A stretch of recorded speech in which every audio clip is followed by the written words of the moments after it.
Chaque dimanche, sans faute, grand-mère Cadine se levait avant l'aube. Bon retour et profitez de l'histoire. Elle ouvrait les fenêtres de la cuisine, attachait fermement son tablier à motifs floraux et commençait à préparer le plat, que personne dans la famille n'osait toucher sans elle. Polenta con ragoût, l'appelait-elle, mais ce n'était pas comme les autres versions dans la ville. Il avait une certaine profondeur, une chaleur qui persistait sur la langue, comme s'il était assaisonné avec les souvenirs eux-mêmes. Le parfum qui s'en dégageait transportait chacun dans un univers de douceur et de nostalgie, comme si chaque bouchée était un voyage dans le temps, une connexion avec des racines profondément ancrées dans le sol fertile de Lyon, où la famille Mercier avait élu domicile depuis 2 générations. Ses petits-enfants arrivaient à l'après-midi, remplissant la petite maison du quartier de la Croix-Rousse de rires et d'histoires. Mais il y avait toujours un silence sacré quand la marmite était ouverte. L'odeur seule faisait pleurer les hommes adultes. Et chaque fois que quelqu'un demandait la recette, Cadine se contentait de sourire et de secouer la tête, ses yeux noisettes pétillant d'un secret bien gardé.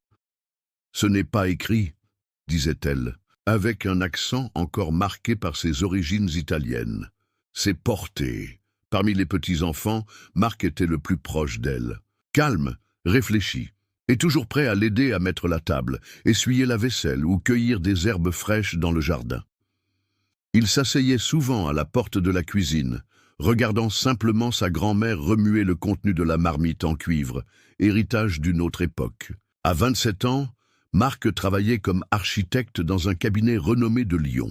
Malgré les heures supplémentaires et les projets qui s'accumulaient sur son bureau, il était le seul qui venait encore tous les dimanches, même après que les autres soient devenus trop occupés, trop distants, happés par leurs vies et leurs familles éparpillées aux 4 coins de la France. Cadine ne lui en voulait pas d'être le dernier fidèle de ces réunions dominicales. Au contraire, elle chérissait ces moments privilégiés où, dans le calme de sa cuisine baignée par la lumière dorée de l'après-midi, elle partageait avec lui non seulement la nourriture, mais aussi des fragments de son passé, des histoires de son village natal près de Naples, des anecdotes sur son arrivée en France, des récits de sa rencontre avec grand-père Alphonse, décédé 5 ans plus tôt. Marc buvait ses paroles, conscient que chaque dimanche était un trésor à préserver dans la boîte de ses souvenirs. « Tu sais, Marc, » lui disait-elle souvent en remuant doucement la sauce, « la nourriture n'est pas seulement ce qui remplit l'estomac, c'est ce qui nourrit l'âme. C'est pourquoi je ne change jamais rien à ce plat. Certaines choses doivent rester telles qu'elles sont. » Et Marc acquiesçait sans vraiment comprendre la profondeur de ses paroles, mais ressentant néanmoins leur importance. Il y avait quelque chose dans la façon dont sa grand-mère préparait ce plat, avec une révérence presque religieuse qui dépassait la simple tradition familiale. C'était comme si chaque geste était une prière, chaque ingrédient un hommage à quelque chose ou quelqu'un d'invisible mais présent. Puis, un matin de printemps, quelque chose changea. Le téléphone de Marc sonna alors qu'il finalisait les plans d'un nouveau projet. C'était sa tante Élise, la voix tremblante. « Marc, grand-mère ne répond pas. J'ai frappé à sa porte ce matin pour lui apporter ses médicaments. Mais tu peux venir rapidement ?» Le cœur battant, Marc quitta précipitamment son bureau et conduisit jusqu'à la petite maison de la Croix-Rousse. Les volets étaient encore fermés, inhabituellement tard pour Cadine, qui aimait laisser entrer la lumière dès les premières heures. Grand-mère Cadine ne descendit pas. Marc la trouva dans son fauteuil, les yeux fermés, les mains pliées paisiblement. Un doux sourire reposait sur ses lèvres. Elle était partie, sereine dans son sommeil éternel, comme si elle avait choisi le moment parfait pour s'en aller, après avoir épuisé toutes les histoires qu'elle voulait raconter. Les funérailles furent modestes, conformément aux souhaits qu'elle avait exprimés dans une lettre laissée à l'attention de sa fille aînée. La famille se rassembla, prononça des paroles aimables et pleura.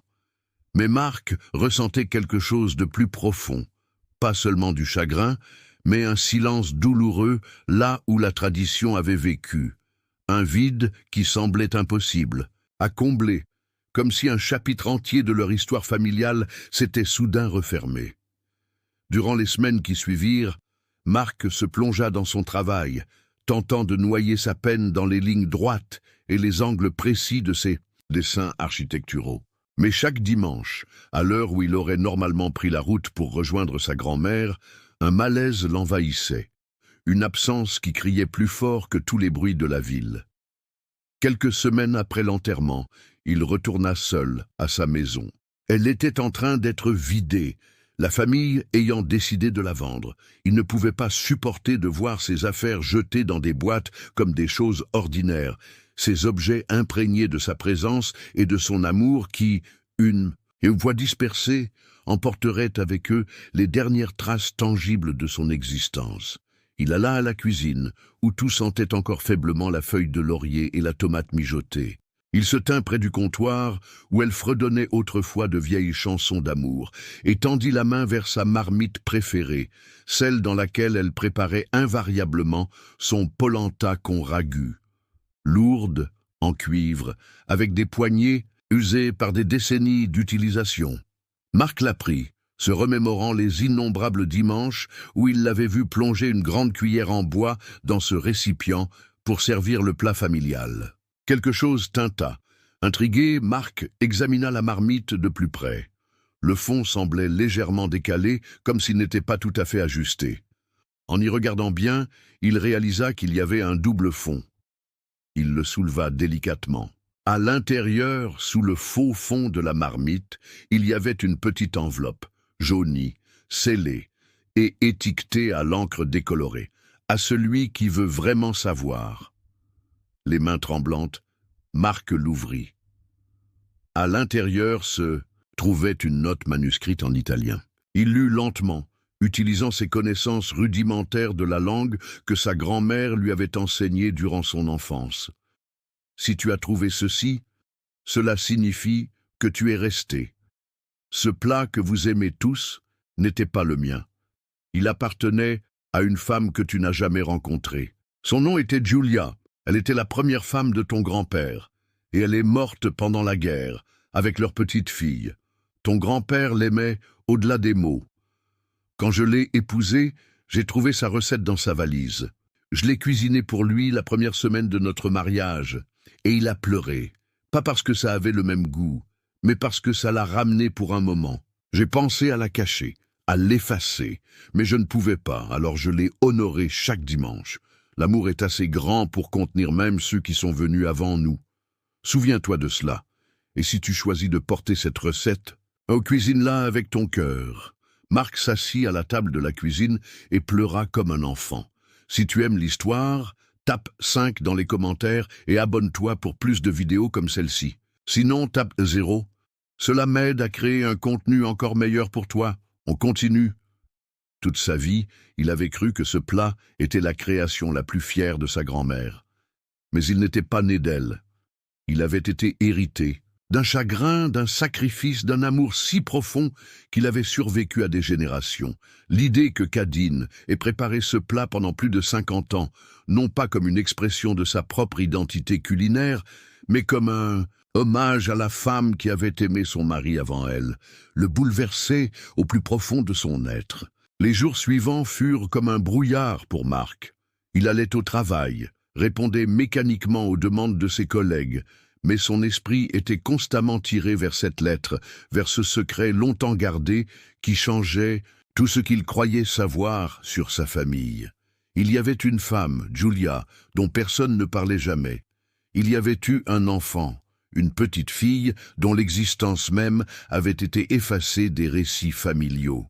Et il y avait eu sa grand-mère, Cadine, qui avait choisi non pas d'effacer ce passé, mais de l'honorer silencieusement, dimanche après dimanche. Un soir, incapable de supporter plus longtemps le poids de ce secret, Marc appela sa mère. Sans révéler l'existence de la lettre, il commença à poser des questions sur le passé de son grand-père. « Maman, est-ce que grand-père Alphonse a vécu en Italie pendant la guerre ?» Un silence surpris accueillit sa question. « Pourquoi me demandes-tu cela maintenant, Marc ?»« Je suis juste curieux. Grand-mère me racontait des histoires, mais jamais vraiment sur grand-père avant qu'ils ne se rencontrent. Sa mère soupira, un long soupir qui semblait porter le poids des années. Oui, ton grand-père était à Naples pendant la guerre. C'est là qu'il a rencontré ta grand-mère, après des événements difficiles. Quels événements? Un autre silence, plus lourd. Marc, certaines histoires ne sont pas les miennes à raconter. Si grand-mère n'a pas choisi de les partager, je dois respecter cela. Mais dans sa voix, Marc percevait autre chose. Une hésitation, une tension qui suggérait que sa mère en savait plus qu'elle ne voulait l'admettre. Il décida de prendre un risque. Est-ce que ça a quelque chose à voir avec une femme nommée Giulia? Le halètement à l'autre bout d'eux. La ligne fut à peine audible, mais suffisant pour confirmer ses soupçons. Quitte à parler d'elle, la voix de sa mère était à peine plus qu'un murmure. « Personne. J'ai trouvé quelque chose, une lettre de grand-mère. » Il y eut un long silence, puis sa mère parla, sa voix différente maintenant comme libérée d'un poids longtemps porté. « Viens me voir, Marc. Demain. Il y a des choses que tu devrais savoir, maintenant que grand-mère n'est plus là pour décider ce qui doit rester caché. » Le lendemain, Marc se rendit chez sa mère, un appartement confortable dans le 6e arrondissement de Lyon. Elle l'attendait avec un album photo qu'il n'avait jamais vu auparavant, relié en cuir sombre et visiblement ancien. « Ceci appartenait à ton grand-père, » dit-elle en l'ouvrant. « Grand-mère me l'a donné après sa mort, en me faisant promettre de ne jamais le montrer à son mari de son vivant. Je pense qu'elle voulait qu'il trouve la paix, qu'il ne soit pas constamment ramené vers un passé qu'il ne pouvait pas changer. » Elle tourna les pages, jusqu'à une photographie en noir et blanc. Un jeune homme que Marc reconnut comme son grand-père, beaucoup plus jeune, à côté d'une belle femme au sourire lumineux. Ils se tenaient devant une petite maison, leurs mains entrelacées. « C'est Giulia, » dit simplement sa mère, « la première femme de grand-père. Ils se sont mariés en 1939, juste avant que la guerre n'éclate en Europe. Elle était enseignante dans une école primaire de Naples. Ils attendaient un enfant quand... » Sa voix se brisa légèrement. En 1943, pendant les bombardements de Naples, leur maison a été touchée. Grand-père était absent, envoyé dans une ville voisine pour son travail. Quand il est revenu, il n'a trouvé que des ruines. Giulia et leur fille à naître étaient partis. Marc fixait la photographie, incapable de détacher son regard du visage souriant de cette femme qui, sans le savoir, avait été présente à chaque repas dominical de sa vie à travers un plat transmis comme un héritage secret. Comment a-t-il rencontré grand-mère? Après la tragédie, ton grand-père est resté à Naples.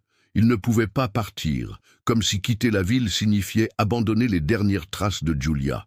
Il a travaillé comme mécanicien pour les forces américaines. C'est là qu'il a rencontré grand-mère Cadine. Elle était bénévole dans un hôpital de campagne venu d'un village voisin. Ils ne sont pas tombés amoureux tout de suite. Leur relation a commencé comme une amitié, une consolation mutuelle dans un monde dévasté.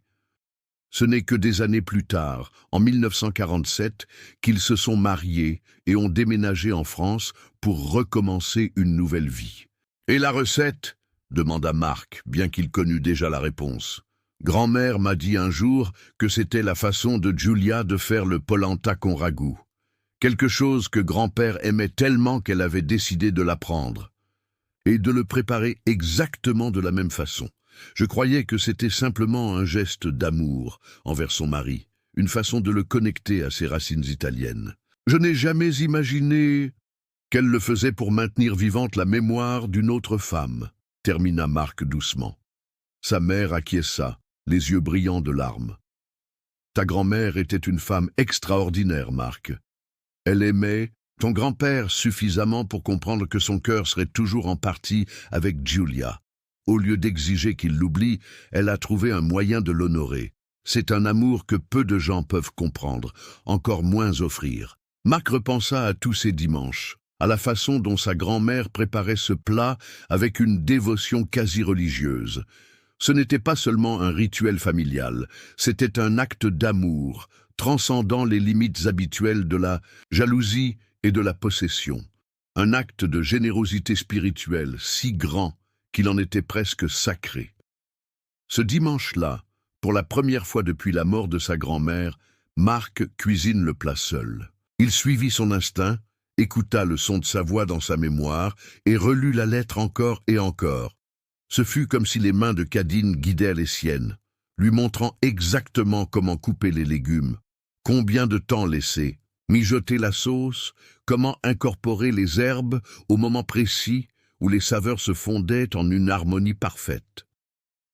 Lorsqu'il goûta le résultat final, il pleura. Non pas parce que c'était parfait, mais parce que cela contenait l'âme de deux femmes, l'une perdue dans le temps, l'autre qui avait choisi de la porter en avant, comme un flambeau transmis à travers les générations. Cet après-midi-là, Marc invita sa mère, ses tantes, ses cousins, toute la famille qui avait progressivement déserté la table dominicale de Cadine. Personne ne refusa l'invitation. Ils vinrent curieux, peut-être un peu sceptiques, que Marc puisse reproduire le plat légendaire. Lorsqu'il ouvrit la marmite, la même que celle de sa grand-mère, sauvée de la dispersion des objets familiaux, le silence familier tomba sur la pièce. L'arôme qui s'éleva était exactement celui dont ils se souvenaient tous, un parfum qui portait en lui non seulement la promesse d'un repas délicieux, mais aussi le réconfort des souvenirs partagés. Marc servit chaque membre de la famille. Puis, avant qu'ils ne commencent à manger, il leur raconta tout. La lettre trouvée dans la marmite, l'histoire de Julia et de l'enfant perdu, le choix remarquable de leur grand-mère d'honorer cette première femme à travers un plat transmis comme un héritage sacré. Les réactions furent diverses. Sa tante Élise pleura ouvertement. Son oncle Robert resta silencieux, visiblement ému. Sa cousine Sophie semblait incrédule, comme si on venait de lui révéler que sa famille entière avait vécu dans un roman. « Pourquoi ne nous a-t-elle jamais rien dit ?» demanda finalement quelqu'un. Marc réfléchit un moment avant de répondre. « Je pense qu'elle n'avait pas besoin que nous sachions. Pour elle, l'important n'était pas la reconnaissance de son sacrifice, mais l'acte d'amour lui-même. Peut-être craignait-elle aussi que nous voyions ce plat différemment si nous connaissions son origine, que nous cessions de le considérer comme le plat de grand-mère pour en faire le plat de la première femme de grand-père. Elle voulait qu'il reste simplement ce qu'il était, une tradition qui nous unissait tous. » Ils mangèrent en silence, savourant chaque bouchée avec une conscience nouvelle de ce qu'elle signifiait. Ce n'était plus seulement un plat, c'était une histoire, un témoignage de la capacité humaine à transformer la douleur en beauté, la perte en connexion. À la fin du repas, Marc sortit un petit carnet qu'il avait acheté la veille. Sur la couverture, il avait simplement écrit « La recette ». Il le posa au centre de la table. « Je vais écrire la recette telle que je me souviens l'avoir vue préparée par grand-mère. Mais je ne peux pas la porter seule. Ce plat a toujours été destiné à nous rassembler. Je propose que chaque dimanche, l'un d'entre nous le prépare à tour de rôle. Non pas pour essayer de recréer exactement ce que faisait grand-mère, mais pour honorer l'esprit de ce qu'elle nous a enseigné. Que l'amour est suffisamment grand pour tout contenir. » Sa proposition fut accueillie par un silence pensif, puis par des hochements de tête. Quelque chose venait de changer dans la dynamique familiale, comme si la révélation de ce secret avait ouvert un espace pour une connexion plus profonde et plus authentique entre eux tous. Cette recette, aimez-vous les histoires où la cuisine devient un moyen de transmettre des secrets familiaux? Avez-vous déjà découvert des traditions dans votre famille dont l'origine vous était inconnue? N'hésitez pas à partager votre expérience dans les commentaires. Dans les semaines qui suivirent, Marc se plongea dans une recherche obsessionnelle. Il voulait en savoir plus sur Julia, cette femme qui avait indirectement façonné tant d'aspects de sa vie familiale sans jamais être mentionnée. Il contacta des archives à Naples, engagea un généalogiste local, fouilla dans de vieilles boîtes contenant les papiers de son grand-père. Peu à peu, comme un archéologue reconstituant une civilisation disparue à partir de fragments, il assembla l'histoire de cette femme oubliée. Julia Rossi, née en 1920 dans un petit village des environs de Naples. Brillante étudiante devenue institutrice, passionnée de littérature et de musique. Mariée à Alphonse Mercier, un jeune Français travaillant en Italie pour une entreprise de construction en 1939. Une photographie la montrait devant sa classe, entourée d'enfants souriants. Une autre, plus intime, la capturait au piano, les yeux fermés dans un moment de concentration pure. Chaque nouvelle découverte ajoutait une dimension à cette femme qui n'était plus simplement la première femme de son grand-père, mais une personne complexe avec ses propres rêves, ses passions, ses talents.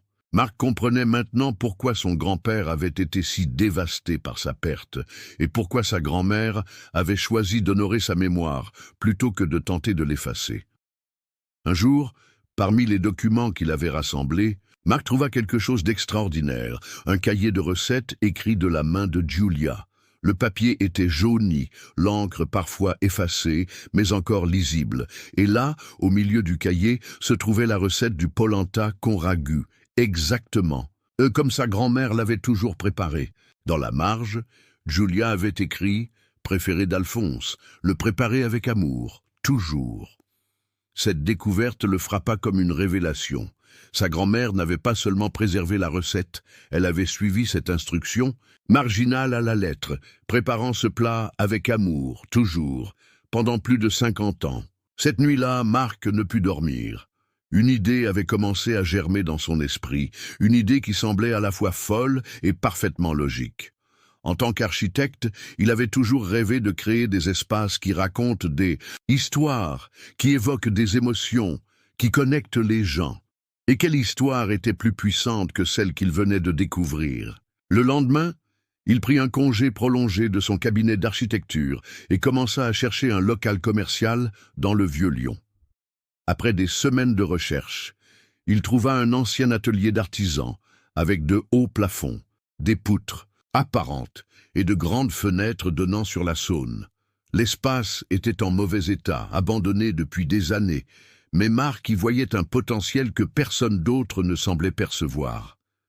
Avec ses économies et un prêt bancaire, il acheta le local et se lança dans un projet de rénovation ambitieux. Il conçut lui-même chaque aspect de l'espace. Une cuisine ouverte, où les clients pourraient voir les plats se préparer, des tables en bois récupérées qui rappelaient la simplicité rustique de la maison de sa grand-mère, des murs en pierre apparente qui évoquaient l'Italie sans tomber dans le cliché. Sa famille observait son projet avec un mélange d'inquiétude et d'admiration. Abandonner une carrière prometteuse pour ouvrir un restaurant semblait être une décision impulsive, peut-être même téméraire. Mais Marc était habité par une conviction qui dépassait la logique conventionnelle. Il ne créait pas simplement un restaurant, il construisait un monument à un amour qui avait transcendé le temps, la jalousie, même la mort. 6 mois plus tard, Casa Cadine ouvrait ses portes. Sur le mur principal, Marc avait encadré la lettre trouvée dans la marmite et placé une photo de sa grand-mère à côté d'une vieille photo fissurée de Giulia, celle qu'il avait trouvée plus tard dans un tiroir caché parmi les affaires de son grand-père. Le menu était volontairement simple, centré autour de plats traditionnels italiens préparés avec des ingrédients locaux. Mais le plat signature, bien sûr, était le polenta con ragu, préparé exactement selon la recette du cahier de Giulia, avec l'attention et l'amour que Cadine y avait ajouté au fil des décennies. Les premiers mois furent difficiles. Malgré l'emplacement idéal et le concept unique, attirer une clientèle fidèle dans une ville déjà saturée de restaurants était un défi. Marc travaillait sans relâche, servant lui-même les tables, racontant l'histoire derrière son établissement à quiconque montrait de l'intérêt, peaufinant constamment les recettes pour s'assurer qu'elles rendaient justice à l'héritage qu'il cherchait à préserver. Puis un jour, un critique gastronomique local vint dîner anonymement. Son article publié la semaine suivante était dithyrambique. Il ne parlait pas seulement de la qualité de la nourriture, mais aussi de l'atmosphère unique, imprégnée d'une authenticité rare dans notre époque d'expériences culinaires manufacturées. Il concluait en décrivant le polenta con ragu comme un plat qui semble avoir capturé l'essence même de l'amour familial, réconfortant, profond et inoubliablement personnel. L'article changea tout. Bientôt, Casa Cadine devint l'un. des restaurants les plus difficiles à réserver de Lyon. Les clients venaient non seulement pour la nourriture, mais pour l'histoire, captivés par ce récit d'amour, de perte et de rédemption qui se jouait dans chaque assiette servie. Fidèle à la tradition instaurée par sa grand-mère, Marc préparait lui-même le polenta con ragoût chaque dimanche. Et chaque dimanche, sa famille se rassemblait autour d'une grande table dans un coin tranquille du restaurant.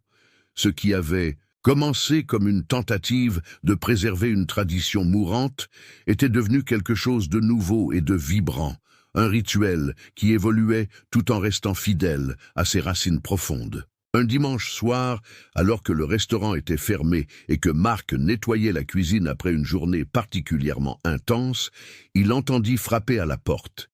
Irrité par cette interruption, les heures d'ouverture étaient clairement affichées. Il s'essuya les mains et alla voir qui pouvait être aussi insistant. Une femme âgée se tenait devant la porte, fragile, mais avec une détermination évidente dans son regard. Son visage portait les marques d'une vie longue et pas toujours facile, mais ses yeux brillaient d'une intelligence aiguë. Elle parlait français avec un fort accent italien. « Pardonnez-moi de vous déranger après l'heure de fermeture, » dit-elle, « mais je devais vous voir. Je m'appelle Sofia Bianchi. Je suis la cousine de Giulia Rossi. » Marc sentit son cœur s'arrêter puis repartir à un rythme frénétique. Il ouvrit grand la porte. « S'il vous plaît, entrez. » Il l'installa à une table, lui offrit un verre de vin et s'assit en face d'elle, incapable de dissimuler son agitation. Sofia Bianchi sortit de son sac un petit paquet enveloppé dans un tissu brodé. « J'ai lu l'article sur votre restaurant, » dit-elle. L'histoire qu'il racontait sur Giulia, sur votre grand-mère, je n'ai pas pu croire que quelqu'un se souvenait encore d'elle après toutes ces années.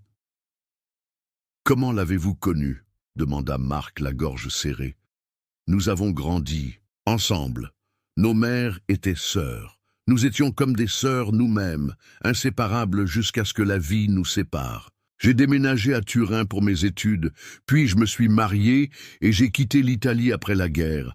Nous avons échangé des lettres pendant des années jusqu'à ce que... » Sa voix s'étrangla d'émotion, « jusqu'à ce que j'apprenne qu'elle était morte dans un bombardement. C'était comme si une partie de moi-même avait été arrachée. » Marc écoutait, fasciné par cette connexion vivante avec le passé, avec une femme qui avait connu Giulia non pas comme un fantôme ou un souvenir, mais comme une personne réelle, vivante, aimée. « Votre grand-père, Alphonse, je l'ai rencontré, une fois, » poursuivit Sofia, « un homme bon qui aimait ma cousine profondément. Quand j'ai appris qu'il s'était remarié et avait quitté l'Italie, j'ai été heureuse pour lui. Giulia aurait voulu qu'il trouve la paix. » Elle défit le petit paquet qu'elle avait apporté, révélant un médaillon en argent terni. En l'ouvrant, Marc vit une minuscule photographie. Giulia, riant au soleil, les cheveux ébouriffés par le vent. « Ceci lui appartenait, » dit Sofia. « Elle me l'a confié juste avant que je ne parte pour Turin, pour que j'aie un morceau d'elle avec moi. J'ai pensé que vous voudriez peut-être la voir maintenant. » Marc prit le médaillon avec révérence, sentant le poids de l'histoire qu'il contenait. « Merci, » murmura-t-il. « Vous ne pouvez pas savoir ce que cela signifie pour moi. » Sofia sourit, un sourire qui rappelait étrangement celui de la femme sur la photographie. « Je pense que je le sais. Nous portons tous des fragments de ceux qui nous ont précédés. C'est ce qui fait de nous qui nous sommes. » Elle resta pour dîner et Marc lui prépara une portion spéciale de polenta con ragoût. Quand elle goûta le premier morceau, des larmes coulèrent sur ses joues ridées. « C'est exactement comme je m'en souviens, » dit-elle. « Comment est-ce possible ?»« Ce n'est pas seulement une recette, » répondit Marc. « C'est une histoire d'amour qui a traversé le temps. » Le lendemain, Marc accrocha le médaillon près des photographies de Giulia et Cadine. Ce n'était plus seulement un restaurant qu'il avait créé, mais un sanctuaire de mémoire, un lieu où l'amour, sous toutes ses formes, romantique, familial, généreux, désintéressé, était célébré et préservé. Au fil des mois, d'autres changements se produisirent dans la vie de Marc. Sa réputation grandissante en tant que restaurateur attira l'attention des médias locaux et nationaux. Un magazine gastronomique proposa de faire un reportage complet sur son parcours inhabituel d'architecte devenu chef. Lors de l'interview, il rencontra la journaliste Lucie Delorme, une femme passionnée de cuisine traditionnelle et d'histoire familiale. Leur connexion fut immédiate et profonde. Lucie comprenait, sans qu'il ait besoin de l'expliquer, pourquoi il avait abandonné sa carrière stable pour poursuivre ce qui semblait être une chimère. Elle voyait la beauté dans cette quête de préservation d'un héritage qui aurait pu si facilement être perdu. Leur relation évolua naturellement, nourrie par cette compréhension mutuelle. Lucie devint une présence régulière à Casa Cadine, apportant ses propres idées et sa sensibilité à l'atmosphère du restaurant. Ensemble, ils commencèrent à explorer d'autres recettes familiales, pas seulement celles de la lignée de Marc, mais aussi des plats transmis depuis des générations dans d'autres familles. Un jour, Lucie suggéra de créer un livre de cuisine qui raconterait non seulement les recettes, mais aussi les histoires derrière elles, les plats portés, l'appela-t-elle, en hommage à la phrase de Cadine. Ce projet devint une passion partagée, les conduisant à travers la France et l'Italie à la recherche de ces trésors culinaires cachés dans les cahiers jaunis et les mémoires des anciennes générations. Pendant ce temps, Casa Cadine continua de prospérer, devenant plus qu'un simple restaurant, un lieu de rassemblement pour ceux qui appréciaient la nourriture comme vecteur de connexion humaine. Marc n'était plus seul à porter le flambeau allumé par sa grand-mère, et avant elle, par Julia, sa famille, qui avait d'abord regardé son entreprise avec scepticisme, s'était pleinement engagée dans l'aventure. Sa cousine Sophie, qui avait étudié la pâtisserie, rejoignit l'équipe de cuisine.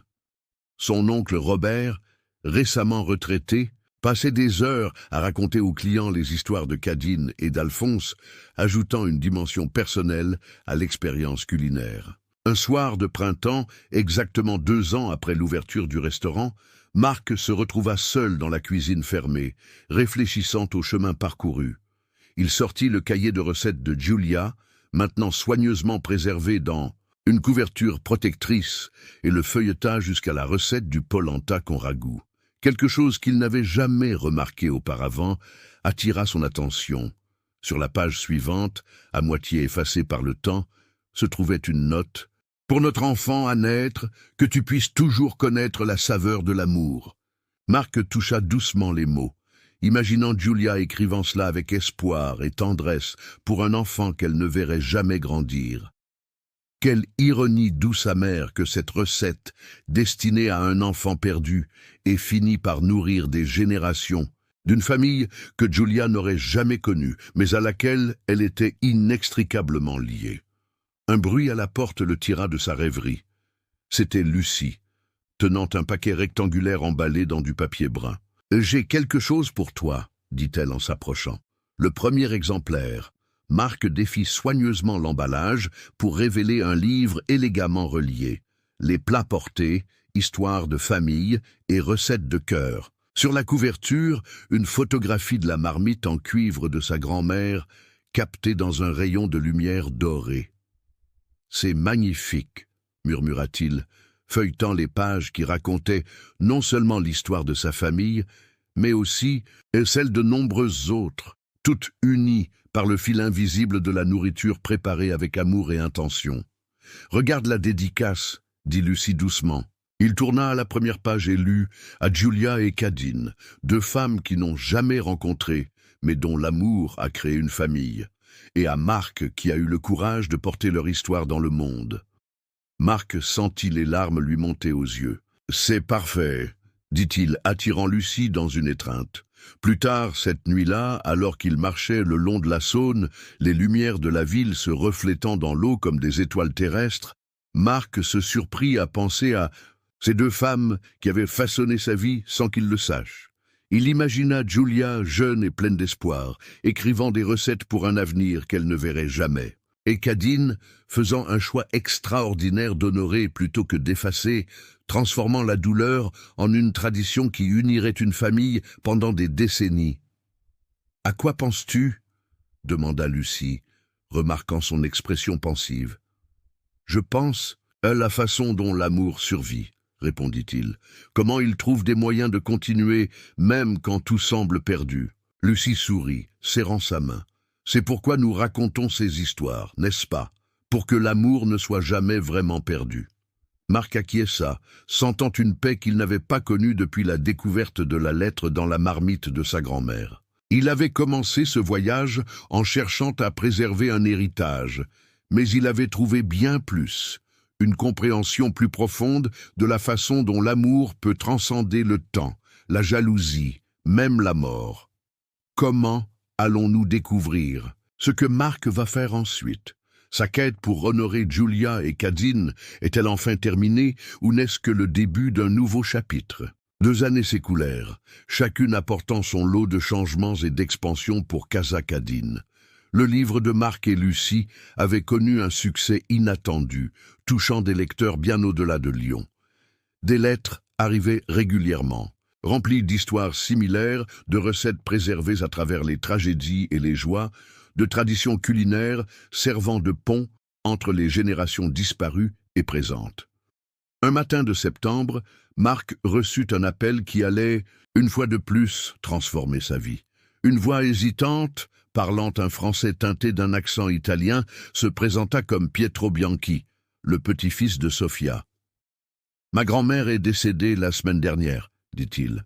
Parmi ses effets personnels, nous avons trouvé une enveloppe qui vous est adressée.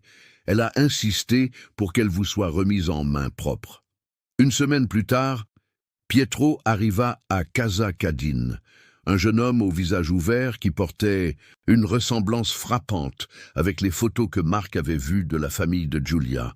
Il transportait une boîte en bois usée, patinée par les années. « Grand-mère m'a fait promettre de vous l'apporter personnellement, » expliqua-t-il en la remettant à Marc. « Elle a dit que c'était le dernier fragment du cercle. » En privé, Marc ouvrit la boîte.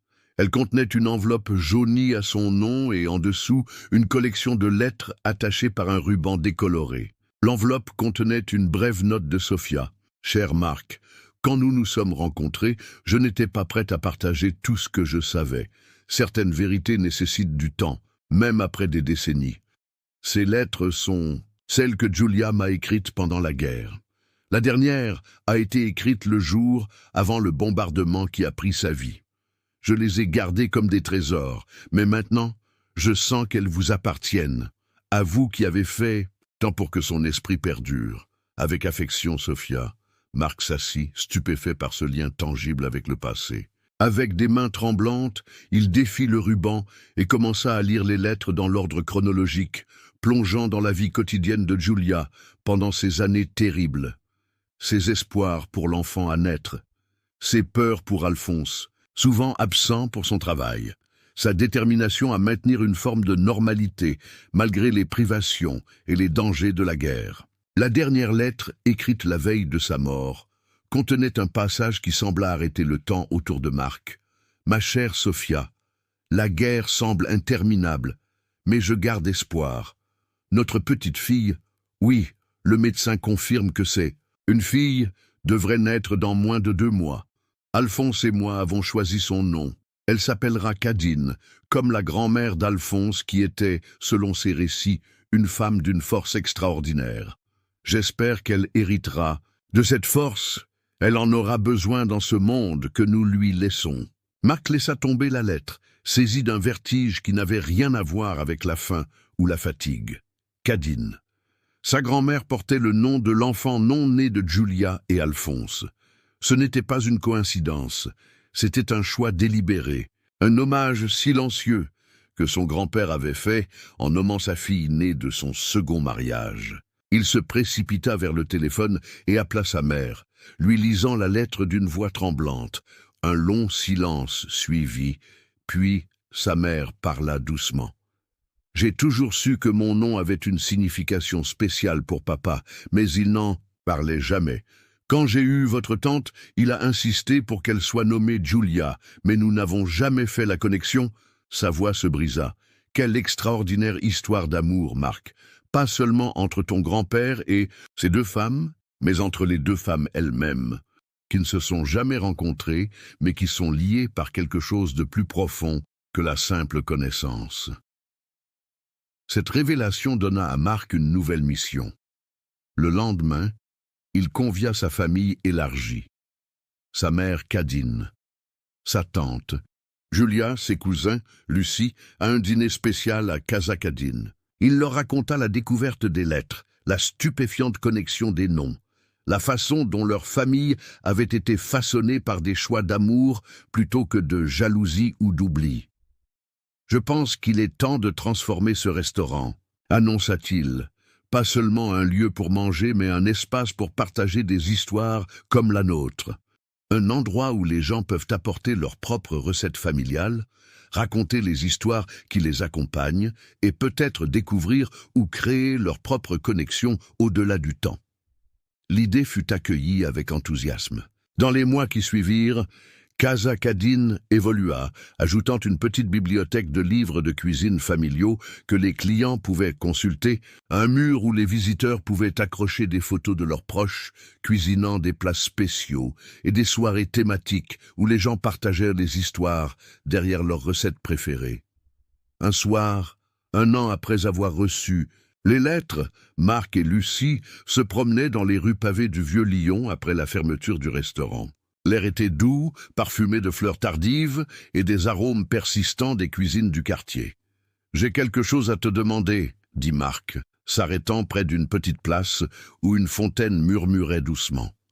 Lucie le regarda, curieuse. « Je pense beaucoup à l'héritage ces derniers temps », continua-t-il. « À la façon dont nous portons les histoires de ceux qui nous ont précédés et comment nous créons les nôtres pour ceux qui viendront après nous. » Il prit une profonde inspiration. « Je me demandais si tu voudrais créer une nouvelle histoire avec moi, pas seulement en tant que partenaire dans le restaurant ou pour le livre, mais comme partenaire de vie. » Il sortit un petit écrin de sa poche et l'ouvrit, révélant une bague simple mais élégante. Cette bague appartenait à ma grand-mère. Avant cela, elle appartenait à Julia. Grand-père la lui avait offerte pour leur fiançailles. Grand-mère l'a portée toute sa vie, non pas comme un rappel de ce qui avait été perdu, mais comme un symbole de la continuité de l'amour. Les yeux de Lucie s'emplirent de larmes alors qu'elle tendait sa main. « Oui, » murmura-t-elle. « Je serais honorée de faire partie de cette histoire. » Leur mariage fut célébré le printemps suivant, une cérémonie simple dans le jardin derrière Casa Cadine, entourés de leur famille et de leurs amis proches. Pour le repas, Marc prépara personnellement le polenta con ragoût, servi dans la marmite en cuivre de sa grand-mère, maintenant nettoyée et brillante, mais portant toujours les marques d'usage de décennies de dimanches familiaux. Lorsque tous furent servis, il leva son verre pour porter un toast. À Julia, dont l'amour a survécu à la guerre et à la mort. À Cadine, qui a choisi d'honorer plutôt que d'effacer, à Alphonse, qui a eu la chance d'être aimé profondément par 2 femmes extraordinaires, et à nous tous, qui portons leurs histoires et leur amour en nous. Les verres tintèrent, et pour un moment, Marc eut l'impression de sentir une présence autour de la table, pas quelque chose de surnaturel, mais la chaleur tangible des histoires partagées, des traditions préservées, de l'amour qui refuse de mourir. Cette nuit-là, après que les invités furent partis et que Lucie se fut retirée, Marc resta seul dans la cuisine. Il sortit le cahier de recettes de Julia, la lettre de sa grand-mère, et les plaça côte à côte sur le comptoir. Puis, il prit un nouveau carnet, élégant et relié en cuir, qu'il avait acheté spécialement pour cette occasion. Sur la première page, il écrivit simplement « Pour nos enfants à venir, que vous puissiez toujours connaître la saveur de l'amour ». Puis il commença à écrire, non pas seulement la recette du polenta con ragoût, mais l'histoire complète. Julia et Alphonse, la tragédie de la guerre. Cadine et son choix extraordinaire, sa propre découverte de la vérité et tout ce qui avait suivi. Il écrivait non pas pour la postérité ou la célébrité, mais comme un acte d'amour et de préservation, un fil tendu à travers le temps qui relierait ceux qui n'étaient plus à ceux qui n'étaient pas encore nés. Quand il eut terminé, le soleil commençait à se lever, baignant la cuisine d'une lumière dorée qui rappelait étrangement celle qui illuminait sa grand-mère quand elle ouvrait sa marmite chaque dimanche. Marc ferma le carnet, sentant qu'il avait accompli quelque chose d'important, non pas la fin d'une histoire, mais sa continuation, sa transmission aux générations futures. 1 an plus tard, Marc et Lucie accueillirent leur premier enfant, une fille aux yeux lumineux qu'ils nommèrent Sophia Julia, en hommage aux femmes dont les vies avaient façonné la leur de manière si profonde. Et chaque dimanche, sans faute, Marc préparait le polenta con ragoût, maintenant dans une nouvelle marmite en cuivre offerte par sa mère, la première Cadine. Quand les clients demandaient la recette, il souriait et disait « Ce n'est pas écrit, c'est porté ». Mais c'était un mensonge bienveillant, car la recette était maintenant écrite, non seulement les ingrédients et les étapes, mais l'histoire, complète de l'amour qu'il avait porté à travers le temps, la guerre, la perte et finalement la rédemption.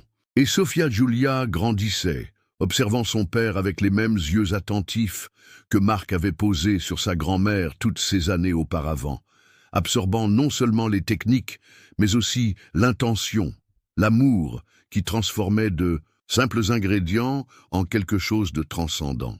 Un jour, lui disait Marc en remuant la sauce, ce sera ton tour de porter cette histoire.